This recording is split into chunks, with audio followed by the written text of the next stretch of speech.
vamos a estar hablando de Dios. Que no se lo imaginaban, ¿eh? Y hoy vamos a estar compartiendo la palabra de una manera diferente, y es que ustedes van a compartir la palabra por mí en el día de hoy. Como lo vamos a hacer es que yo voy a dar la introducción, luego ustedes van a dar el fuerte, el cuerpo del mensaje, y luego yo concluyo, para que se vea y la gente crea que fui yo que prediqué. Pero realmente son ustedes los que van a dar el tema de hoy. Así que estamos ready. Todo el mundo oró bien y todo antes de venir al día de hoy, porque ustedes tienen que predicar la palabra, o sea que yo espero que hayan orado. Ay, Dios mío. Ay, Dios mío. Entonces, hoy vamos a estar hablando de lo que ustedes nos van a enseñar a todos nosotros en el día de hoy, en la noche de hoy. Es acerca del reino de Dios. Y el reino de Dios es un tema clave en la predicación de Jesús. A lo largo de toda la predicación de los evangelios y de los hechos de los apóstoles, el reino de Dios es una de las cosas que más se suelen mencionar cuando se habla de básicamente lo que sea. De hecho, me daba mucha risa cuando veía el tema, porque en el curso de teología que dan aquí en nuestra congregación cristiana Puerta Abierta, básicamente los evangelios completos lo dividen en partes que se llaman las evidencias del reino, los ejemplos del reino, los estatutos del reino, todo es del reino. ¿Por qué? Porque realmente, básicamente todo lo que Jesús vino a hacer fue a mostrar una frase clave que vamos a ver dentro de poco. Entonces yo quiero que rápidamente abramos nuestras Biblias y no vamos a proyectar esta parte, sino que vuelvo y repito, abramos nuestra Biblia o desbloqueemos nuestro celular y abramos la aplicación de la Biblia y vayamos a Marcos 1. Marcos 1. Vuelvo y digo, lo vamos a buscar porque no lo vamos a proyectar esta parte por lo menos.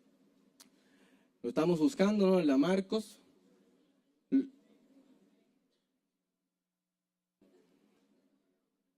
No, pero, o sea, yo no estoy queriendo decir nada, es simplemente que hay gente que todavía lo está buscando, estamos esperando. Pero recuérdense que hoy ustedes son los que van a predicar, entonces si los predicadores no tienen la cita, uno tiene que esperar. Entonces, estamos en Marcos 1. Entonces, vamos a ver un poco de Marcos y le voy a dar un tip, le voy a dar un consejo. Si ustedes nunca han estudiado ninguno de los evangelios, de los 4 evangelios, mucha gente le va a decir que a un nuevo creyente el mejor evangelio con el cual debemos de comenzar es con Juan, porque explica la forma de una manera de amor y qué sé yo cuánto, o sea, muestra otra faceta de Jesús, desde la historia de Jesús, que es bien fácil de entender para los nuevos creyentes. O sea que, si esa es su idea, váyase por ahí, gloria a Dios por eso. Pero, si usted no ha leído ninguno de los evangelios por la simple razón de que usted es un vago o que no le gusta leer, ya es otra historia totalmente diferente. No se va a leer a Juan. Entonces, váyase a Marcos. Porque exactamente Marcos tiene básicamente la historia entera. O sea, Marcos dice casi todo lo que dice Mateo y casi todo lo que dice Lucas, pero lo dice resumido. Entonces, esa es una forma ratatada de estudiar. Entonces, si tú eres un vago y no te gusta leer, o tú eres una persona inculta que no te importa culturizarte, te lo estoy diciendo de muchas formas bonitas para que me trate de seguir, ¿no? ¿Verdad? Entonces, vete a Marcos. Así por lo menos tú sabes de manera general lo que sucedió. Y entonces estamos en Marcos, ¿no? ¿Verdad? Y ustedes van a ver a lo que yo me refiero. Fíjense que donde comenzamos en el capítulo 1, comienza la predicación de Juan Bautista. Nacimiento de Jesús, ¿para qué? Él se voló todo eso. Él comenzó de una vez, vamos al grano. Vamos a la predicación de Juan el Bautista. Ahí él avanza, y si se fija en el verso 9, ya él está en el bautismo de Jesús. O sea, en 8 versículos, ya Jesús ya tiene 30 años.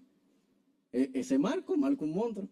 Entonces, ahí, no, sí, Marcos, búsquenlo, compárenlo, que casi todo lo que dice Mateo y casi todo lo que dice Lucas, lo tiene Marcos. Entonces, ahí venimos el bautismo de Jesús en el verso 9. Luego en el 12, ya Jesús está en el desierto, ya está tentado, ya lo están tentando. Y si se fijan cómo él resume la tentación de Jesús. Y luego el Espíritu le impulsó al desierto. Y estuvo allí en el desierto 40 días y era tentado por Satanás. Y estaba con las fieras y los ángeles le servían. Ya. ¿Cuáles fueron las tentaciones? Era tentado. Eso es lo importante. Eso es básicamente la metodología de Marcos. Pero entonces, como estamos estudiando la Biblia, vuelvan un chin para atrás en el verso 12, que ahí tiene el título. Recuerden, no lo estamos proyectando precisamente, ya están entendiendo el porqué. Los que tienen Biblia física, Biblia de verdad, no en celular, ahí tienen el título que dice Tentación de Jesús, ¿no verdad? Todo el mundo tiene el título. Pero justo abajo del título hay unas referencias de otros libros. Dice Mateo 4 del 1 al 11 y Lucas 4 del 1 al 13. ¿Qué es eso? Eso quiere decir que también en esos versos de esos otros libros habla exactamente lo mismo que está hablando aquí. ¿Por qué eso es importante? Ya que Marcos lo resume todo y usted dice, oye, pero está interesante, ¿qué tipo de tentación le hizo Satanás? ¡Fua! Vaya a ese pedacito y diga, ok, yo voy a ir a Mateo 4 del 1 al 11 y voy a estudiar entonces ya a detalle lo que sucedió en el desierto. ¿Se entendió eso ahí, no? Esta es la primera parte del taller que yo había dicho de concordancia. ¿Se recuerda, Entonces esta es la primera parte, no se preocupen. No, pero en serio, eso es bastante útil. Entonces, ¿por qué quiero que utilicemos a Marcos? Porque cuando llegamos al verso 14, ya luego de la tentación, el título dice, Jesús principia su ministerio. Y esto sí ya lo vamos a proyectar. En el verso 14 dice, en Reina Valera 60, después que Juan fue encarcelado, Jesús vino a Galilea predicando el evangelio del reino de Dios, diciendo, el tiempo se ha cumplido y el reino de Dios se ha acercado. Arrepentíos y creed en el evangelio. Entonces, ¿por qué hice toda esa introducción con respecto a la forma de cómo Marcos escribe en su libro?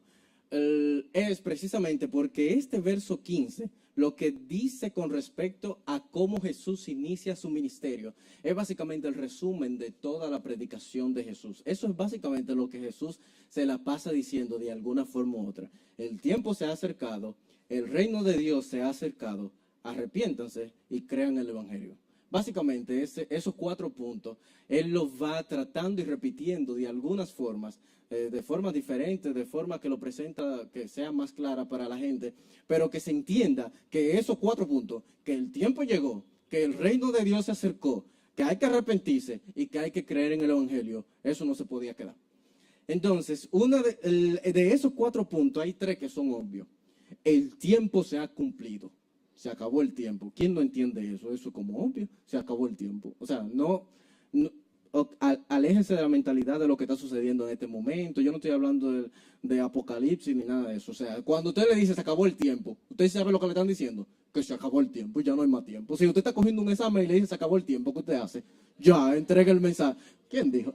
Uno llena rápido, porque ya lo van a quitar la hoja, ¿no verdad? Pero ya usted sabe que ya no hay más tiempo. O sea, que ese no hay perdedera. El otro, arrepiéntase. ¿Usted no sabe lo que es arrepentirse? Yo espero que sepa lo que es arrepentirse. Entonces, arrepentirse. El otro, creer en el evangelio. Ese también viene por obvio. O sea, es fácil entender eso. Sin embargo, el reino de Dios se ha acercado. Es algo que tal vez para nosotros es bastante obvio, pero porque la mayoría de nosotros tenemos mucho tiempo en el evangelio. Y hemos escuchado el término, ¿cuántas veces? Muchas veces, 500. No, era 50 que yo quería decir, porque es 50. Entonces, no, ¿verdad? Es que esos son los chistes que vienen con la calva. Entonces, la idea es que eso es algo que escuchamos, pero hoy vamos a tratar de entrar un poco ahí. No sé si recuerdan, hace un tiempo que yo mismo tuve aquí 2 semanas, una tras de la otra, hablando sobre algunas de las cosas que hacemos durante la alabanza y la adoración. Y una de las cosas que yo dije cuando inicié ese tema es que hay muchas cosas que uno lo escucha y lo ve tanto hasta el punto de que simplemente se acostumbra, pero no necesariamente uno ha meditado la razón del por qué. Entonces, si hubiera alguien aquí que solamente ha escuchado el término, el reino de Dios, pero no necesariamente se ha detenido a estudiarlo, ni ha estado en alguno de los días que lo hayan explicado, hoy vamos a estar hablando del reino de Dios. Sí, el reino de Dios se ha acercado. Y lo primero que yo quiero que veamos es la forma como está escrito el reino de Dios. Si se fijan, el reino está en minúscula. de Dios, Dios en mayúscula, obviamente. ¿Y por qué es importante esto? La gente muchas veces no nos damos cuenta de lo importante que es la gramática y la ortografía en la Biblia, porque una pequeña diferencia puede cambiar totalmente la intención del texto y la intención del autor. Y el reino de Dios, si estuviera en mayúscula, quisiera decir que es un nombre propio, que es lo que muchas veces se suele hacer a lo largo de la Biblia, y mucha gente dice, eso es porque Dios, y Dios es grande, pues entonces hay que usar la D en mayúscula. No, no, es porque es un nombre. Vámonos a la cosa clara. Entonces, los nombres propios se escriben en mayúscula. Y si el reino de Dios estuviera escrito en mayúscula, quisiera decir que es un nombre que se está llamando a algo. No necesariamente sabemos el qué, pero es un nombre a algo. Lo voy a explicar con algo más mundano, que lo podamos entender. Si yo tengo un gato y lo llamo el perro, ¿es el nombre del gato? A mí me dio la gana de llamarlo el perro. Y así se llama. Búscame el perro. ¿A quién yo estoy llamando? Al gato, que se llama... No, ¿verdad? Pero ese es su nombre, el perro. Nadie se lo puede cambiar porque fui yo que le puse el nombre. Pero es un perro. Es un nombre que yo le puse. Entonces, si el reino de Dios estuviera en mayúscula, quisiera decir que es un nombre que se le puso a algo. No necesariamente sabemos el qué, pero algo tiene ese nombre. Sin embargo, no está en mayúscula. Lo cual dice que no es un nombre propio, sino que es una similitud. Que está diciendo el reino de ¿quién? De Dios. O sea, está haciendo una similitud de lo que nosotros humanamente conocemos como un reino y dice que ese es el reino de Dios. Cuando hablamos de reinado, podemos hablar del reino de raya. Y esa raya puede ser o un lugar o un rey. Yo puedo decir el reino de David o puedo decir el reino de Israel. Y ambos, si David el rey en ese entonces, estoy hablando exactamente de lo mismo. Y esto es básicamente lo que está diciendo. El reino de Dios se ha acercado. ¿Me entendieron un poco por qué quise hacer ese énfasis? Que entendamos que no es que le pusieron un nombre así a algo, sino que está hablando literalmente de un reino, que en este caso es de Dios. Entonces, una forma, ¿por qué se hacía de esta forma? ¿Por qué Jesús utiliza eso? Porque esa es la forma de predicar de Jesús. Jesús utilizaba términos mundanos, él utilizaba cosas comunes para las personas en ese entonces, para que ellos puedan entender las cosas espirituales y las cosas grandes, que sencillamente no lo hubiéramos entendido, al menos que lo asociemos con algo que sí podamos entender. Y las parábolas son un ejemplo clave de eso. O sea, Jesús constantemente decía una parábola que para nosotros, hoy en día, muchas de esas parábolas son difíciles de entender porque no vivimos en ese mundo, pero la gente de ese mundo que entendía y manejaba esos conceptos, eso no le sabe a nada. Manejarlo, entenderlo, precisamente por eso. Entonces, vamos a hablar un poco de lo que es un reino. Porque también, justo fue en ese mismo mensaje cuando yo hablé de la alabanza de oración, que hablamos un poco acerca de que en nuestro país no tenemos una monarquía ni nada por el estilo, no tenemos la realeza de que un rey, que no tenemos nada de eso, tenemos una democracia. Entonces, ¿qué fue? Entonces, esa es lo cual hace, y no solamente nosotros, sino ninguno de los países que están alrededor de nosotros tienen esto, no es algo común para nosotros y muchas veces, y aún los que sí se mantienen con una monarquía, no necesariamente son como lo era en ese entonces, porque ahora existen hasta distintas formas de monarca, o sea, ahora hay países donde existe la realeza y todo eso, pero comparten el poder con personas que son escogidos por el pueblo. Lo cual no era así en la antigüedad. Así que vamos a estudiar un poco acerca del reino, para poder estar en el nivel de las personas que estaban escuchando a Jesús en ese entonces. Y según la RAE, reino se refiere a estado cuya organización política es una monarquía. Esa definición dice básicamente nada para lo que queremos explicar, pero nos lleva a la otra palabra que ya yo había utilizado, que era monarquía. Pero básicamente lo que está diciendo el reino es que es el lugar físico, si se le pudiera decir así, el lugar físico que se maneja bajo una monarquía, eso es el reino. Y yo no sé, la forma para mí más fácil de entender esto es con el Rey León, de Lion King. Porque ese fue wow, yo lo dije en español y se quedaron como, ¿qué Rey León? ¿Y qué es eso? Y entonces lo dije en Lion King, ahí, hey, usted habla en español, joven. O sea, no sean así, que eso se ve feo. Entonces, el, en Lion King hay una escena que es demasiado divertida, que fue, por lo menos para mí, el primer contacto con reino que tuve. Y yo la voy a tratar de recordar aquí. ¿Cuál es esa escena? En un momento Simba está con Mufasa y ellos están, si no me equivoco, en el mismo pico donde lo presentan a Simba. Oh, ¿todo el mundo ha visto Lion King aquí? No, claro no, porque ya hay muchos muchachos que yo no sé. ¿Tú no has visto Lion King, papá?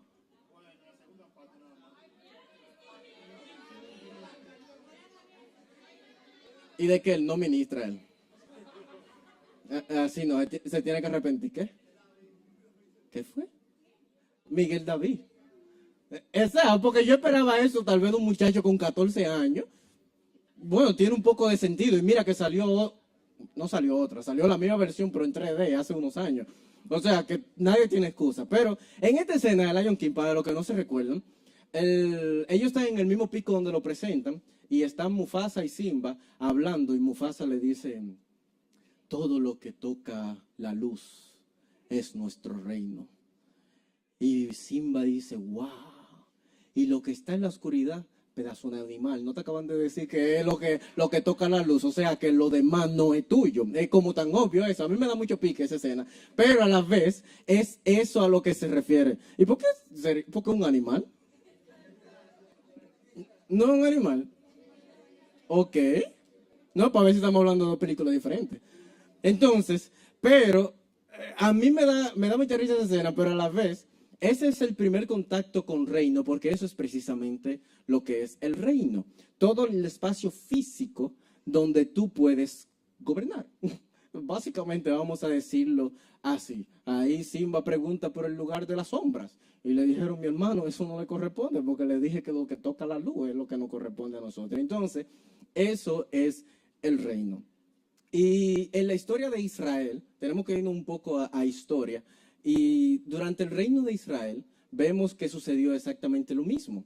El Israel antes no tenía de que reyes ni nada de eso.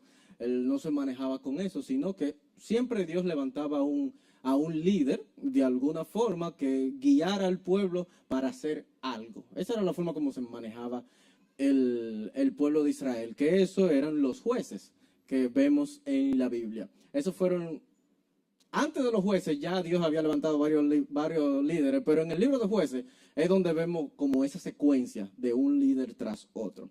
Y entonces el pueblo dice, oye, nosotros queremos ser como el resto del mundo y queremos tener un rey. Y entonces Samuel le dice, papá, usted se están comiendo los mocos ahí, ustedes están pidiendo algo que ustedes no saben lo que están pidiendo. Y ellos dijeron, sí, nosotros queremos. Y Samuel le dijo, papá, el rey va a hacer lo que le dé la gana y le va a coger la mujer a ustedes y va a hacer lo que le dé la gana, básicamente, y ustedes no van a poder hacer nada. Sí, sí, pero nosotros queremos un rey. Pues entonces pongan su rey. Y le dieron un rey. Y entonces ahí salió Saúl. Y adivinen qué pasó. Exactamente lo que había dicho Samuel. Y entonces bueno, no comenzaron, pero fue una secuencia de problema y problema, pero ahí fue que inició la monarquía dentro del pueblo de Israel. Y esto hacía que el pueblo completo de Israel manejara el término, porque los judíos son muy, ¿cuál sería la palabra? Son muy persistentes en la enseñanza de la historia de su pueblo a sus hijos. Eso es algo que todavía a día de hoy es común. En las casas donde se practica la religión judía, es muy importante que los niños desde temprana edad se aprendan el Pentateuco, por ejemplo, por decir algo. O sea, los 5 primeros libros de la Biblia, hay que aprenderse prácticamente de memoria. Hay que saberse eso y estudiarlo día a día, día a día. Los muñequitos y la cosa, todo eso después de haber estudiado el Pentateuco. Y así el estudio de lo que había pasado en el pasado, era algo, es todavía, es algo común para los judíos. O sea, que los judíos se sabían la historia de primero y segundo de Reyes a la perfección, y primero y segundo de Crónica a la perfección. Ellos manejaban ese término. Y entonces vamos a ver algunas cosas, como vuelvo y repito, para que nos pongamos un poco a la par con ellos, algunas cosas que identifican a una monarquía. Y ahora yo quiero que ustedes me opinen. No era esta la parte donde ustedes iban a predicar, todavía no hemos llegado ahí. Pero yo quiero que me digan algunas cosas que identifican a una monarquía. ¿Hay un monarca? Sí, pero esa es una. Eso es una. Si no hay un monarca, no hay tal cosa como monarquía. ¿Alguna otra cosa que identifique? No necesariamente, pero es lo que se busca. Pero él dice que hay un heredero. No necesariamente, pero es muy importante que haya uno. Y los monarcas trabajan arduamente para buscarlo. Pero es algo muy importante porque la sucesión del reino depende de eso. ¿Perdón? Que quede en la familia, exacto. Hay dos cosas malas que le puede pasar a un rey. La primera es no tener hijos de ninguna forma. Y la segunda es solamente tener hembra. Porque eso quiere decir que él va a tener, esa hembra va a tener que casarse con otra persona y entonces el poder se va a compartir. Entonces lo ideal es que sea que tenga un hombre, perdón, y que ese hombre sí se calce con una mujer, pero la mujer en ese entonces valía menos con cero a la izquierda. Entonces no era un problema. Otra característica, ¿sí mismo? El rey tiene un conjunto de consejeros para ayudarlo a tomar las decisiones y también hay un conjunto de nobles, que es un grupo más grande, que son los que gobiernan el reino. Eso es así, en un reino organizado por lo menos. Porque el rey, la realidad es que puede hacer lo que da la gana. Le da la gana. Si él quiere, normalmente sí, existen los consejeros, pero si el rey dice no necesito a nadie, nadie tendrá, porque es el rey. Pero otra cosa más que identifique a un reino de cualquier tipo, las decisiones que toma. Ok, no estamos yendo mucho a la línea del rey, de la vida del rey. Ok, el rey como tal es parte de una monarquía, pero yo quiero otras partes de la monarquía, no nos quedemos en el rey. Me habían levantado la mano. Ok, ya el micrófono está con Josué. Bueno, parte de la monarquía también está el pueblo o lo que se gobierna, que es lo más importante. Exactamente. Al igual como el rey, tiene que haber un grupo de súbditos, tiene que haber un pueblo a quien gobernar. Si usted vive solo, usted no me salte, yo soy el rey de mi casa, ¿a quién tú diriges? Entonces, no es cuestión de que usted se imagine que usted es un rey, usted tiene que tener gente a quienes gobierna. Sí. Regularmente también en los reinos hay muchas, o sea, ya en mucha servidumbre. Todo el mundo tiene muchos sirvientes. Eso es así mismo. Altagracia iba a decir algo.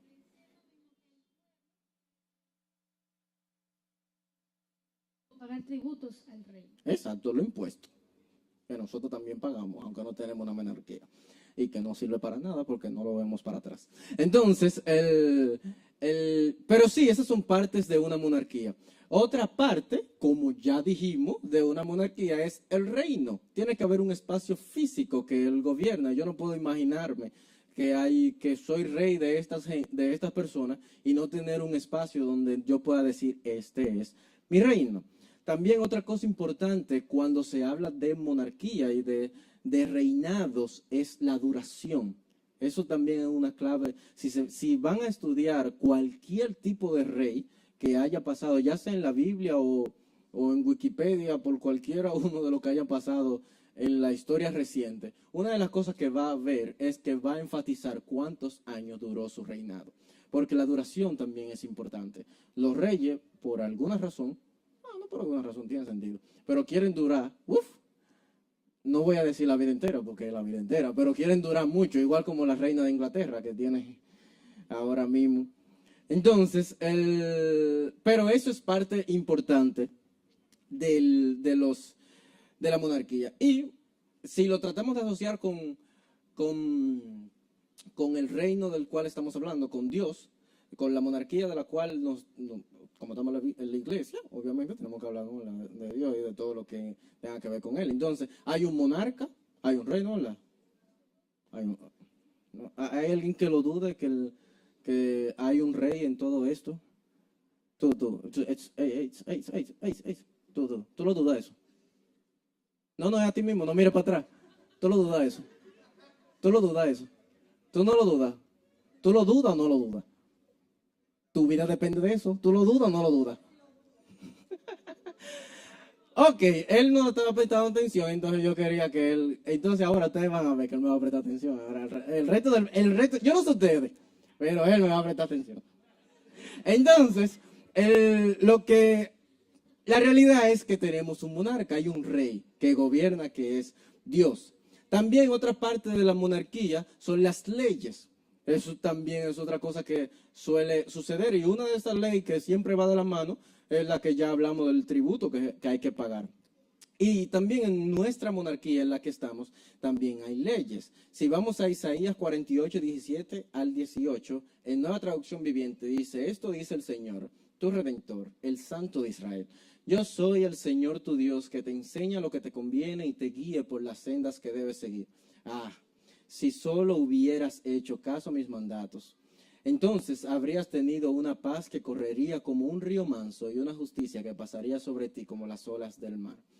Y si vemos este verso, nos damos cuenta que las leyes que hay dentro de la monarquía de la cual estamos hablando son leyes diferentes a la monarquía del mundo, porque no son leyes que pretenden buscar el poder del rey, sino más bien son leyes que pretenden buscar el bienestar de nosotros, que somos el pueblo. Como dijimos, hay una duración. En Daniel 2:44 vemos la duración de este reinado, y en los días de estos reyes, el Dios del cielo establecerá un reino que jamás será destruido ni entregado a otro pueblo, sino que permanecerá para siempre y hará pedazos a todos estos reinos. O sea que el reinado de Dios, como Él lo va a traer a este mundo, como especifica Daniel, no tiene fin. Es un reino que permanece para siempre. Vimos que otra característica de la monarquía es el reino, del cual eso es lo que ustedes me van a enseñar a mí. Y por último, hay súbditos, que es el grupo de personas que es parte de ese reinado, que somos siervos en ese reinado. Y con eso es que yo voy a finalizar. Y entonces, ahora vamos a ir todos, busquemos Mateo 13. Yo voy a estar leyendo desde el verso 10 hasta el verso 16 en traducción en lenguaje actual. Y luego vamos a pasar a la parte donde ustedes me van a predicar a mí. Mateo 13, desde el verso 10 hasta el verso 16 en traducción en lenguaje actual, dice: ¿Por qué Jesús enseña con ejemplos? Ese es el título. Los discípulos se acercaron a Jesús y le preguntaron: ¿por qué enseñas a la gente por medio de ejemplos? Jesús les dijo: a ustedes yo les permito conocer los secretos del reino de Dios, pero no a los demás. Porque a los que saben algo acerca de los secretos del reino, se les permite saber mucho más. Pero a los que no saben mucho de los secretos del reino, Dios le hará que olviden aún lo poquito que saben. Yo enseño a la gente por medio de ejemplos. Así, por más que miren, no verán nada. Y por más que oigan, tampoco entenderán nada. Así se cumple en ellos lo que Dios había dicho por medio del profeta Isaías. Y lo que decía por medio del profeta Isaías es la razón por la que vamos a pasar a la próxima parte. Y lo que decía era: esta gente, por más que escuche, nunca entenderá. Y por más que mire, nunca verá. Pues no aprende ni piensa, sino que cierra los ojos para no ver y se tapa los oídos para no oír. Si hiciera lo contrario, entendería mi mensaje, cambiaría su manera de vivir y yo lo salvaría. Lo voy a volver a repetir. Esta gente, por más que escuche, nunca entenderá. Y por más que mire, nunca verá. Pues no aprende ni piensa, sino que cierra los ojos para no ver y se tapa los oídos para no oír. Si hiciera lo contrario, entendería mi mensaje, cambiaría su manera de vivir y yo la salvaría. Pero a ustedes, mis discípulos, Dios los ha bendecido porque ven y escuchan mi mensaje. Muchos profetas y mucha gente buena hubiera querido ver lo que ustedes ven y oyen, pero no pudieron. Entonces, ¿por qué leí esa parte dos veces? Jesús está hablando, citando al profeta Isaías, pero está dando la explicación de por qué él hablaba mucho en parábolas. Y una de las principales razones, según lo que él está diciendo aquí, es porque el que no quiere entender no entiende y se hace el loco. Eso es básicamente lo que está diciendo. El que tiene la mentalidad de que no voy a entender, se hace el loco y busca toda la excusa del mundo para no entender. Pero el que realmente quiere entender, busca la forma de entender. Eso es básicamente lo que él está diciendo. Entonces, Jesús no necesariamente le decía las cosas con cucharita, sino que se lo decía de otra forma para que ellos tengan que meditar y pensar en eso, de forma de que ellos puedan sacar el resultado final. Porque se puede sacar el resultado, pero tú tienes que meditar en eso. No te lo van a dar simple y sencillamente. Porque cuando tú meditas, eso se profundiza en ti. Y tiene mucho más sentido que si yo simplemente te lo digo. Si tú tomaste un examen en alguna ocasión y te quemaste solamente en una pregunta, que esa fue la pregunta que más valía punto, si tú te esforzaste de verdad, esa pregunta no se te vuelve a olvidar nunca. Nunca.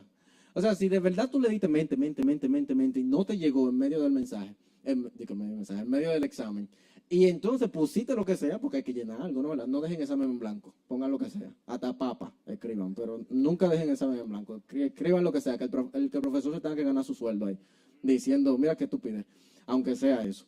Pero entonces, ahí después de mucho rato, que por fin usted escribió lo que sea y dijo, definitivamente no me recuerdo, lo tengo ahí en la punta de la lengua, pero no me recuerdo. Entonces, cuando ya ahí se lo dan para atrás el examen, y ya corregido, usted lo ve y dice, Dios, no mentira, porque no es cuando lo ven, desde que salen de una vez comienzan a buscar. Yo nunca he entendido eso, yo tomé un examen ya, eso quedó en el pasado de mi vida, yo no quiero saber de eso. Pero la gente comienza a buscar y, ¿cómo te fue? ¿Cómo te fue? Yo me iba de una vez, yo no quería nada que ver con esa gente. Entonces, pero cuando me daban el examen para atrás, entonces yo veía la respuesta correcta, yo decía, rayos, y ya eso. Todo el tiempo, todo el esfuerzo que yo pasé meditando en eso, tratando de recordar cualquier chivo interno válido, no estoy diciendo acá, interno válido, cualquier asociación que nosotros hicimos en nuestra cabeza y que podamos utilizar. Y no me llegó, y cuando la veo, eso es un conocimiento que no se me pierde, por lo menos a mí. Y así somos la mayoría de nosotros. Cuando nosotros trabajamos, cuando ponemos esfuerzo en algo para entender algo, ese algo, es muy difícil que se nos olvide. Mucho más fácil se olvida y simplemente lo escuchamos. Y lo que vamos a hacer es que ahora vamos a hacer 7 grupos entre los que estamos aquí. Vamos a juntando en grupo. No me estén mirando, pónganse en grupo. Doblen su silla y hagan 7 grupos. Aquí hay algunas 60 personas. O sea, que vamos a decir que hagan un grupo de 9 u 8 personas, 8 o 9 personas. Y le van a dar 7 grupos. 7 grupos. 7 grupos. 7 grupos. Wow. A ustedes le hicieron un fo ahí. O sea, yo fuera ustedes 3 me sentirían mal. Todo el mundo le dio la espalda a ustedes. Ellos estaban ahí ya. 7 grupos. Tenemos 1, 2, 3, 4, 5. Ok, hay que romper grupos, jóvenes. 7 grupos. No tiene que ser con su amiguito, jóvenes. Son 15 minutos que vamos a durar en esta parte, no se preocupe. No tiene que ser con su mejor amiguito de toda la vida. Puede ser con alguien que usted no conozca ni siquiera. 7 grupos.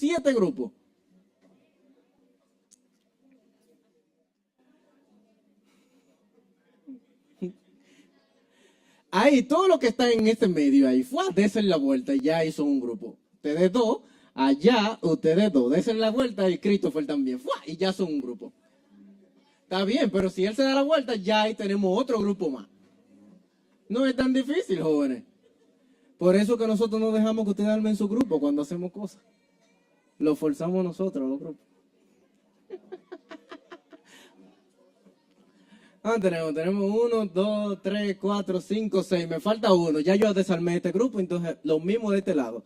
Entonces aquí, Michelle, Abril, desen la vuelta. Las 2 gringas, desen la vuelta. Ustedes 2 también desen la vuelta. Entonces, ahí tenemos 7 grupos. ¿Vieron qué fácil es cuando hay alguien que los guía? Sí, no se me dieron la vuelta ustedes 2. Elizardo. Sí, son ustedes 2, no te me hagan loco. Yo lo acabo de decir, ¿no? ¿Verdad? Que cuando uno no quiere entender, uno simplemente se hace el loco, ¿no? ¿Verdad? Entonces, eso es, wow, ¿ve que ustedes me están predicando? Ya ustedes comenzaron.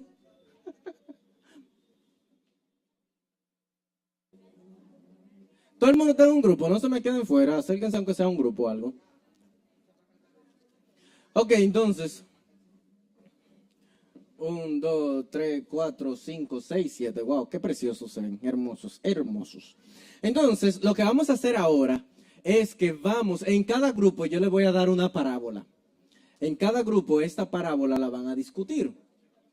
Y al final de cada grupo va a salir una persona o 3 personas, como ustedes decidan, pero me tienen que decir 3 cosas con respecto a la palabra. ¿Me están entendiendo? Sí, yo dije de todo ahí, no se preocupen, ustedes entendieron. Entonces, esas 3 cosas que me van a decir, uno es un resumen, o sea, qué pasó en la parábola. Segundo, una enseñanza con respecto a una enseñanza que se pueda sacar de ahí. Y tercero, una enseñanza que tenga que ver con el reino. ¿Me escucharon esa diferencia? Hay una enseñanza de lo que usted quiera que pueda sacar de esa parábola. Y una enseñanza que tenga que ver con el reino. Son 2 cosas diferentes. O puede ser que su enseñanza tenga que ver con el reino de una vez y entonces me quiera abundar, yo lo voy a aceptar. Pero entonces, lo que yo quiero es un ejemplo, una enseñanza de lo que sea y una enseñanza, o sea, no de lo que sea, de lo que tenga que ver con su parábola. No. Entonces, una enseñanza que tenga que ver con la parábola dentro del reino, que es el tema que estamos pasando. Entonces, vamos a comenzar con allá. El grupo que está allá en el fondo me va a hablar, wow, qué fácil le tocó, la parábola del sembrador, que todas están en Mateo 13, todas. Entonces, el de ustedes está del verso 1 al verso 9. El grupo aquí de las gringas, va a tener la parábola del trigo y la cizaña. Del trigo y la cizaña. Y es desde el verso 24 hacia el verso 30. Aquí el grupo tuyo va a tener la semilla de mostaza, que está desde el verso 31 hasta el verso 32. Allá, ya tú me estás viendo, tiene la levadura, que está en el verso 33. Ese es bastante corto. Aquí, el grupo de ustedes tiene el tesoro escondido, que está en el verso 44. Usted de aquí adelante, el grupito de los míos, tú eres de los míos. Sí, eres tú. ¿Por qué tú miras para atrás siempre? Entonces, ustedes tienen la perla de gran precio, que está en el verso 45. Y allá, la cocina tiene la red en el verso 47 al 50. Bien, ¿se entendió? Entonces discutan léanlo, discútanlo, hablen de eso. Y al final de cada grupo va a salir una persona que me va a decir un resumen, una enseñanza y una enseñanza que tenga que ver con el reino. Ok, se acabó el tiempo. El tiempo ha llegado, como dijeron. Pues ustedes no entienden. Yo dije al principio. Yo dije al principio que el tiempo ha llegado o ha acabado. Eso lo entiende todo el mundo, pero al parecer no.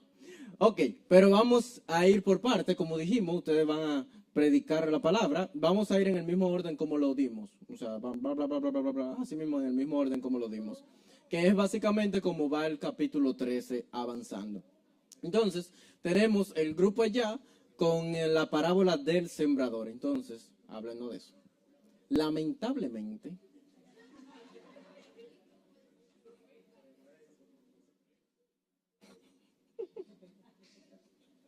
el resumen sería que que el sembrador pues estaba regando. Pues el sembrador estaba sembrando y una semilla se le cayó. El ave la devoró y quedaron pedazos de la semilla cayendo en diferentes lugares. Y de ahí salió de una tierra mala, que creció rápido, se quemó porque era un disparate, porque no tenía raíz. Otra cayó entre espinos, se llevó la semilla. Y en otro... y en otro pues creció bien, todo bien. Ay, el de resumen personal sería que uno no debe apresurarse a hacer sus acciones porque si no le van a salir mal, no le van a salir mal. Y ya en el reino pues sería que un reino puede forzar su reinado, no puede acelerarlo porque si no le va a salir mal también. Ok, mira lo que le voy a hacer un favor a ustedes. Entonces, léanse Mateo 13, desde el 18 al 23, y vamos volviendo a ustedes. Que eso tiene como título, Jesús explica la parábola del sembrador. Léanse eso, léanse eso. Y entonces volvemos a donde ustedes, no se preocupen, vamos allá. Vamos al próximo grupo con el trigo y la cizaña. En nuestra parábola, el resumen es que había un hombre del padre de la familia que sembró una buena semilla y durante la noche, mientras ellos dormían, vinieron unos enemigos y plantaron cizaña. Cuando empezó a crecer, ellos vieron las dos cosas creciendo juntas y los siervos se apresuraron en decir que la arrancaran porque eso no iba a servir de nada, pero el hombre, el padre de la familia, les dijo que no lo hicieran, sino que lo dejaran crecer juntos, ambas cosas, y que al final recogieran la cizaña y la quemaran y después recogieran el trigo. Ese es el resumen. Ah, hay otra persona que va a dar. Ella quería participar.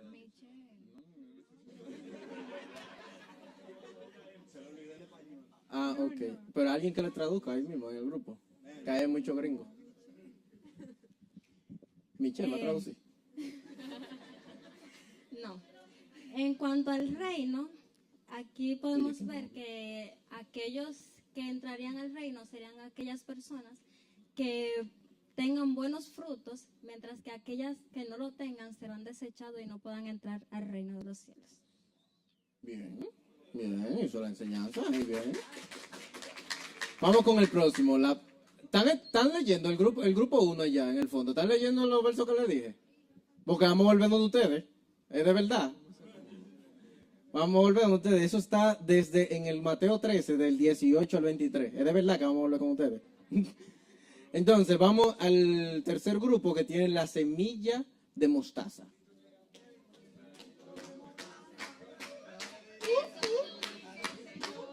Vamos allá, semilla de mostaza.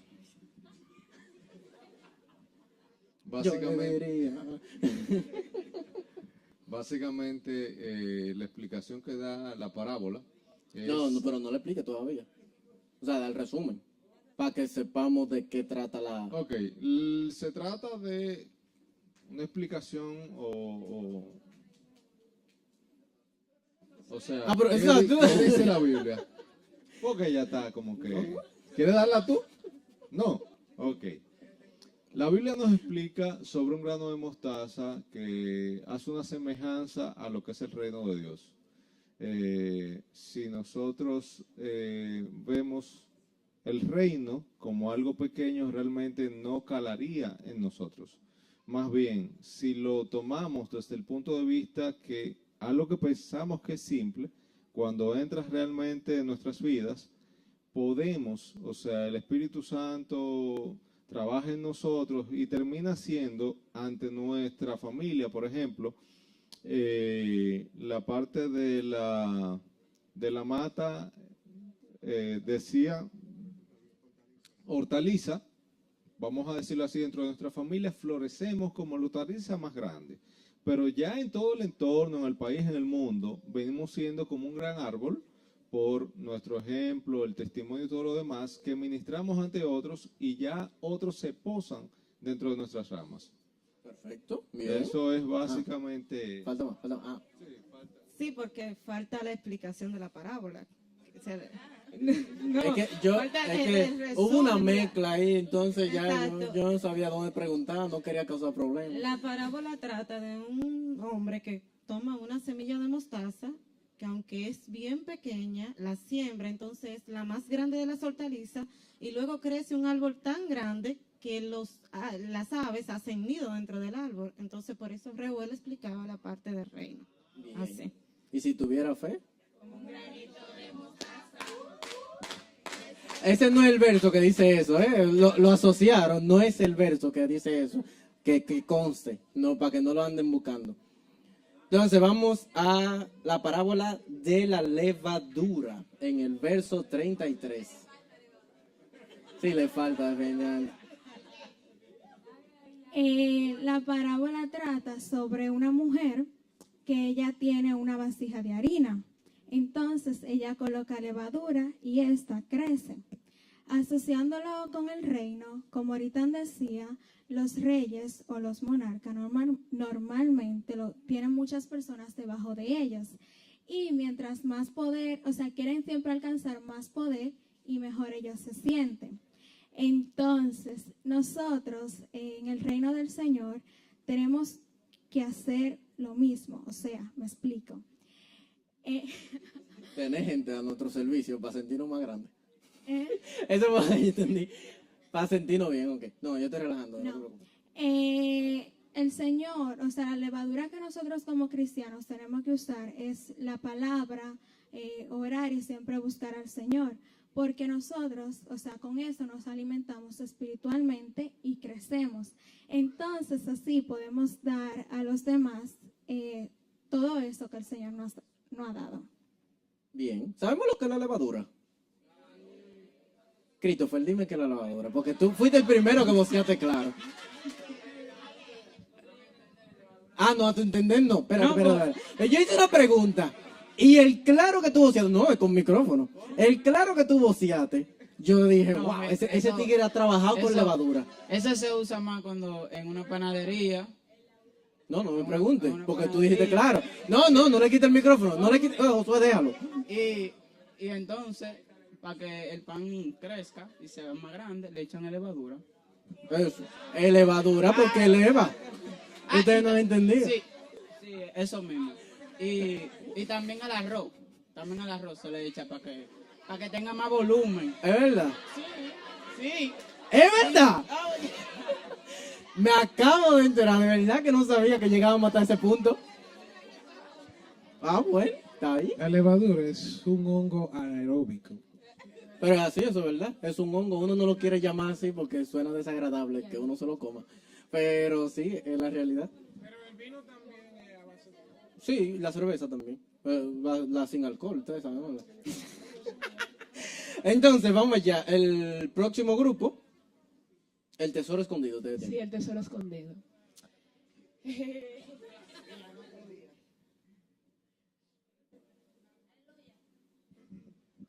Vamos a hablar ahora del resumen del tesoro escondido.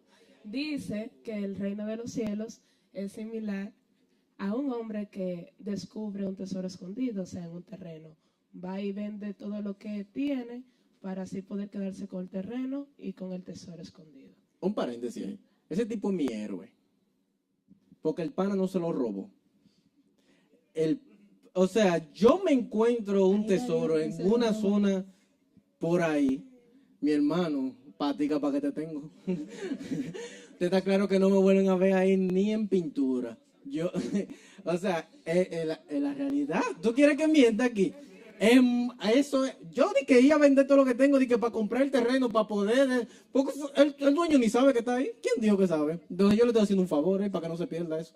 Entonces, Uno en el grupo dijo, pero yo lo cojo y me mando porque yo lo encontré, eso es mío. ese se parece a mí. Pero que yo sé que yo estoy en un grupo de santos, aquí se me olvida, ustedes saben.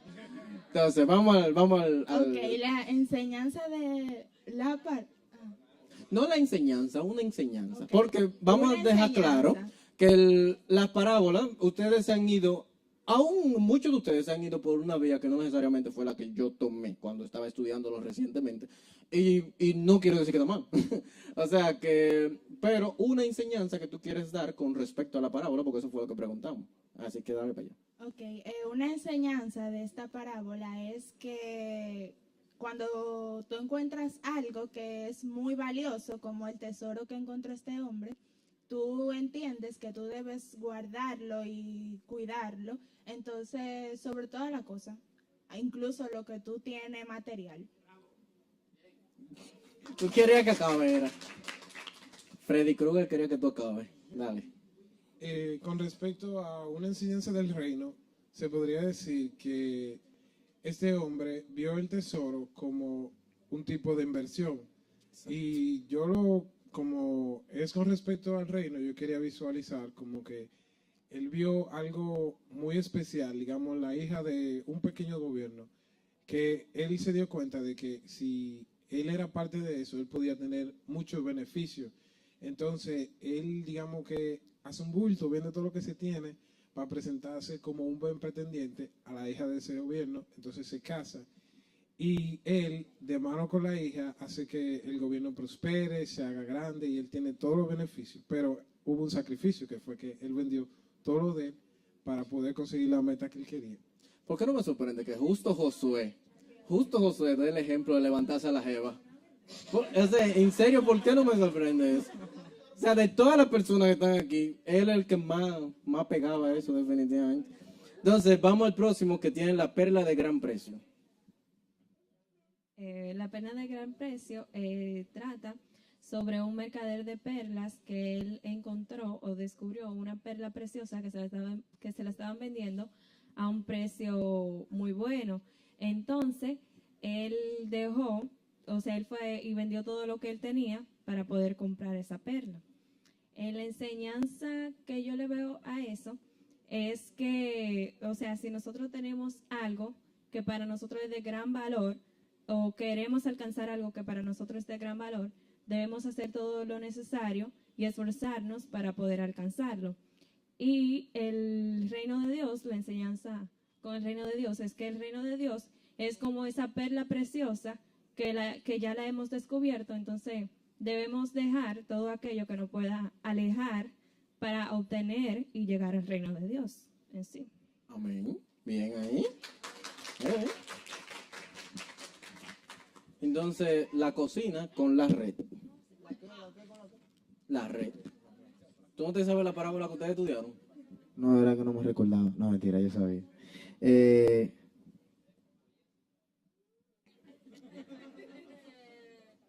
Ok, la red, la parábola, o sea, el resumen de la parábola, hablaba de que el reino de Dios, la red es como el reino de Dios echada al mar. O sea, la red cuando tú le echas al mar recoge todo tipo de peces, pero... Entonces, recoge todo tipo de peces, pero no todo lo que entra a la red pertenece al reino de los cielos. Entonces, al final de la parábola dice que cuando sacan la red del agua, empiezan a dividir en cestas lo bueno y lo malo. O sea, los peces buenos y los peces malos. Pero a la red entran todos los tipos de peces, no importa si usted es gordo, bajito, con celulitis, como sea. En fin, entran todos los tipos de peces. Y nada, y así será el infierno. Y entonces las cosas que sean... celulitis? Eso fue Tal vez, yo no sé, no he ido, o sea que... Entonces,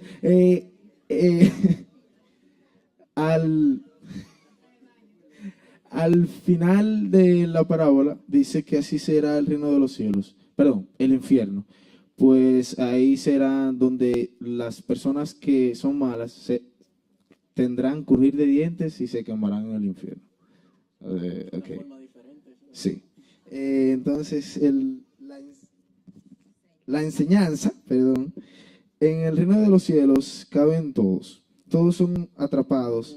En el momento de separar los peces, se escogen por sus apariencias. Enseñanza del reino. Para ser escogidos serán tomados en cuenta ciertos aspectos a demostrar. ¿Qué dice Yari Lady? Porque fue otra. Yo estaba preguntando, ¿cómo es posible que él no entienda su letra? No fui yo. Te hacen la tarea a ti, En cuanto a la enseñanza del reino. Cójanme eso. Bueno. En cuanto a la enseñanza del reino, entendimos que para ser escogidos, realmente no solo se tomarán en cuenta como los peces la apariencia, sino que se tomarán en cuenta cosas más específicas de nuestra vida. Al igual que también en el reino de Dios se deben cumplir con varios requisitos, reglas y demás. Bien ahí. Entonces, vamos al grupo 1 con el que vamos a finalizar, que es la parábola del sembrador. Miren a ver si me quieren cambiar la respuesta o me quieren dar la misma. Si me quieren dar la misma, no hay problema.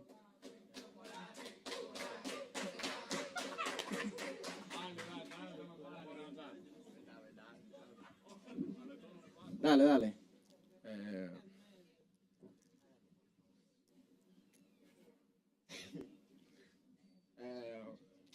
resumen sería que la semilla seríamos nosotros, ¿verdad? Entonces nosotros deberíamos de estar sembrados en tierra buena y permanecer en lo que es la palabra de Dios, o sea, en su reinado. Pero las personas que oyen la palabra, oyen del reinado,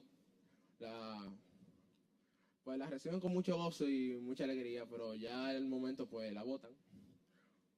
Ya hasta ahí murió. Hasta Después ahí la murió. otra que son sembradas en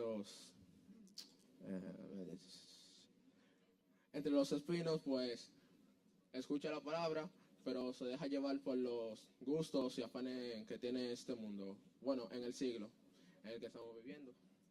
Y ya la última. Y la que fue sembrada en la buena tierra, pues escuchó de la palabra, se cogió del reino, está con Cristo. Y gloria a Dios. Amén, hermano. Amén, hermano. ¿Cómo cuál esa tierra tenemos que hacer entonces? La tierra buena.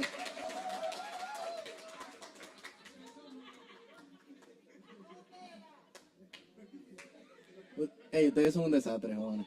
Entonces, si se fijan, algunas de esas parábolas son bien parecidas la una con las otras. O sea, hay algunas que parecieran hasta la misma historia. De hecho, si se fijan en la del trigo y la cizaña que dieron ustedes, es muy parecida al de la red. O sea, se parece en parte. Sin embargo, si se fijan, el del trigo y la cizaña se enfoca más en bueno y malo. O sea, usted es bueno o usted es malo. Punto. Sin embargo, el de la red se enfoca más en variedad. No necesariamente, sí, dentro de esa variedad hay malo, pero sí dentro de esa variedad hay bueno. O sea, que no necesariamente en la red toman muchos peces que no sea tal vez que tú estabas buscando, pero hay otros peces que son buenos que van a entrar ahí. ¿Entendieron? Como la diferencia que quise enfatizar entre uno y el otro. ¿Sí? ¿Me entendieron? Ok. Entonces, pero asimismo, el tesoro escondido y la perla de gran precio se parecen bastante. O sea, ambos encontraron algo, si se le pudiera decir así, ambos salieron y vendieron todo lo que tenían, y ambos vinieron y compraron lo que necesitaban. Sin embargo, hay una gran diferencia entre uno y el otro. El tesoro escondido lo encontró prácticamente sin andar buscando. No necesariamente era que andaba en eso. Sin embargo, el de la perla era un mercader. O sea, era alguien que sí andaba buscando eso para comercializarlo. Cuando se dio cuenta de que con todo lo que tenía podía venderlo para comprarlo, lo compró. Sin embargo, el del tesoro compró algo a un dueño que le dio un tumbe sin el dueño saberlo. Vamos a poner la cosa clara, porque él sabía que lo que es. Si él ahí encontró un tesoro que valía 40 millones y el local nada más valía 2 millones, él le dio 2 millones al pana y se ganó 38 ahí, ¿no? Entonces, aparte del local, que ya de por sí vale 2 millones. Entonces, pero yo quería que viéramos algunas comparaciones. ¿Por qué? Como dijimos al principio, el término reino era algo que manejaba el pueblo de Israel. Sin embargo, era muy importante para Jesús explicar dónde radicaban las diferencias entre lo que nosotros conocíamos, bueno, lo que el pueblo de Israel conocía como reino y lo que realmente le estaba tratando de enseñar. Y por eso él trata de hablar de dar algunas enseñanzas con respecto al valor del reino. Porque, por ejemplo, en el mundo, en nosotros, o sea, en la tierra, nosotros no le podemos poner un valor a un reino. Tú no puedes ir a comprar un reino, ni la entrada de un reino. Tú no puedes comprar el reino de Inglaterra, por decir algo. Tú no puedes ir a decir, yo voy a comprar mi entrada al reino de Inglaterra. No funciona así. Entonces Jesús necesitaba que el pueblo entendiera que este reino del cual se estaba hablando sí tenía un precio y era muy, muy, muy caro, muy, muy, muy valioso, pero era algo que a nosotros prácticamente se nos había regalado, esta entrada.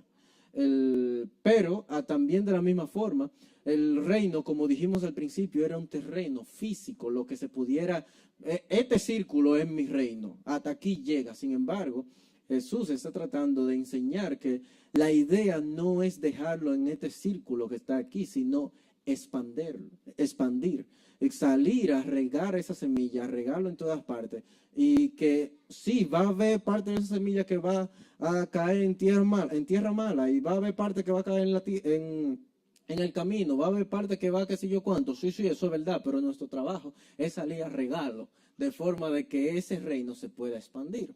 Que si nosotros lo permitimos, este reino que comienza como pequeño en ese pueblo, ahí donde Jesús estaba enseñando, solamente en ese lugarcito, podía crecer como una semilla de mostaza, que podía ser la más grande de todas, o sea, que se pudiera extender a lo largo de todas las naciones. Y esa fue precisamente la enseñanza, o sea, lo que Jesús nos dejó, de que no nos quedemos solamente con esto, sino que lo salgamos a decir, y que de forma de que esto siga creciendo. Y esta era una de las cosas que Jesús necesitaba que entendiera el pueblo judío. ¿Por qué? Porque los judíos eran malísimos evangelistas. O sea, horrible. Cuando Dios le dio el privilegio a ellos de ser el pueblo escogido por Dios, la forma como ellos vieron la enseñanza fue como: yo soy el pueblo escogido por Dios, ustedes echen para allá. Esa fue como la forma que ellos lo manejaron. Sin embargo, lo que Jesús viene a decir es que esa no es la idea. La idea es que tú trates de buscar a más gente para que más gente también pueda tener este pueblo. Entonces, ahora vamos a hablar un poco rápidamente sobre los súbditos, que somos nosotros, los siervos. Y en Hechos 10, del 34 al 35, en traducción en lenguaje actual, dice como Pedro básicamente responde y explica todo esto. Que dice: entonces Pedro comenzó a decirles: ahora comprendo que para Dios todos somos iguales. Dios ama a todos los que le obedecen, y también a los que lo tratan bien, a los que tratan bien a los demás, y se dedican a hacer lo bueno sin importar de qué país sea. Lo que básicamente Pedro está diciendo es que para ser parte de este reino es gratis. No es que tú tienes que haber nacido de cierto pueblo, no es que tú tienes que tener una serie de cosas de antemano para tú poder entrar, para tú poder aplicar, si se lo pudiera decir así, para este reino, sino que está abierto para todos. Sin embargo, aunque Dios es todo amor, también es todo justo. Y no se puede quedar simplemente: venga todo el mundo, sea como sea, y venga todo el mundo, entre para acá. No funciona así, porque si Dios permite que aún la gente que desobedece su palabra entren al reino de los cielos, automáticamente no está siendo justo. ¿O sí? No está siendo justo. Porque si hay un grupo de personas que sí está obedeciendo la palabra de Dios, y Dios agarra y dice: tumba todo eso, que entre todo el mundo ahora, y aún los que no están obedeciendo, entonces los que obedecieron, lo obedecieron en vano, porque está haciendo una injusticia y le está dando la misma libertad a todos, aunque se le prometió solamente a los que cumplieran con ciertas cosas. Así que Dios es todo amor, y están las puertas abiertas para cada uno de nosotros, para cuando llegue el día todos podamos entrar a este reino el cual se ha acercado. Pero hay 6 puntos que quiero mencionar rápidamente. Si tú quieres ser parte del reino, primero, sé una buena tierra donde la semilla pueda dar fruto. Segundo, no dejes que las cizañas a tu alrededor afecten tu camino, sino que mantente puro para que no seas quemado con el resto de las cizañas. Tercero, permite que la palabra crezca en ti como esa semilla de mostaza, que aunque entró siendo muy pequeña, llegó a gobernar todo tu interior. Cuarto, así como la levadura trabaja en la harina, permite que el crecimiento de Dios en ti sea constante. No dejes que pase ni un solo día donde no hayas crecido espiritualmente. Quinto, cuando descubras una verdad bíblica que contradice tu comportamiento, trátala como aquel tesoro escondido, y ve y entrega todo lo que no va de acuerdo con Dios, de forma que el tesoro pueda ser parte de tu vida. Sexto, entiende de una vez y por todas que nada de lo que este mundo pueda darte es más valioso que esa perla de gran precio que ya Dios nos ha regalado. Así que deja todo lo demás de lado, porque ese es tu todo y el todo. Séptimo, acostúmbrate a la idea de que en el reino hay todo tipo de personas. Algunos no te gustarán, pero solamente quien tiró la red es el único con potestad para separar a los unos de los otros. Así que vuelvo y pregunto: ¿quieres ser parte del reino? Mateo 12:50, en traducción en lenguaje actual, dice: estos son mi madre y mis hermanos, porque cualquiera que obedece los mandamientos de mi Padre que está en el cielo, es en verdad mi madre, mi hermano y mi hermana. Y básicamente lo que Jesús está diciendo es que si obedecemos los mandamientos del Padre que está en los cielos, no solamente vamos a pasar a ser siervos de este reino, sino que vamos a ser coherederos, lo cual nos hace parte de la realeza, lo cual nos hace parte de que podemos decir que al hacerlo vamos a ser también reyes dentro de ese reino. Y está buena la promesa ahí. Así que, pero ¿dónde radica todo? Obedece los mandamientos del Padre que está en los cielos. Y vamos a orar. Señor, muchísimas gracias te damos por esta noche. Gracias porque tú has sido bueno con tu palabra, has sido fiel con nosotros, Señor. Gracias porque siempre de alguna forma o de la otra tú te preocupas en enseñarnos lo que tú quieres para nosotros. Gracias porque tenemos libertad de acudir a la palabra y como tú nos has dado el privilegio de leerla y de entenderla y de, si no la entendemos, volverla a leer y volverla a leer y volver a leer y pedirle a tu Santo Espíritu para que nos ilumine con lo que tú nos quieres decir, Señor. Gracias porque tu palabra es nueva cada día. Y no importa cuántas veces hayamos leído tantas cosas, cuántas veces hayamos escuchado tantas enseñanzas, siempre algo nuevo tú tienes para nosotros. Permite que esto se quede en nosotros, que nosotros podamos entender lo importante que es el reino de Dios y que nosotros lo pongamos como una meta, el llegar a ser parte de Él. Que nosotros podamos entender todas las cosas que tú nos has tratado de decir y que día a día podamos esforzarnos para poder seguir creciendo como decían algunas de estas parábolas, Señor. Ayúdanos, Señor, porque qué difícil se hace en este mundo, pero con la fuerza que tú nos das, Señor, nada es imposible para nosotros. Nos ponemos en tus manos, Señor, y te pedimos que tenga misericordia de nosotros. Si hemos fallado, Señor, si hemos pecado contra ti o contra los hombres, Señor, te pedimos que tú nos perdones, porque no queremos que haya nada en nuestras vidas que nos pueda apartar de este gran privilegio que es el ser parte del reino de Dios, que es un reino que no se compara con los de los hombres, sino que es un reino que no tiene fin, es un reino inmutable, Señor, y eso es lo que queremos para nosotros y para las personas que nos rodean. Ayúdanos a ser siervos fieles y a ser coherederos tuyos. En el nombre de Jesús. Amén. Que Dios le bendiga. Ya pueden organizar.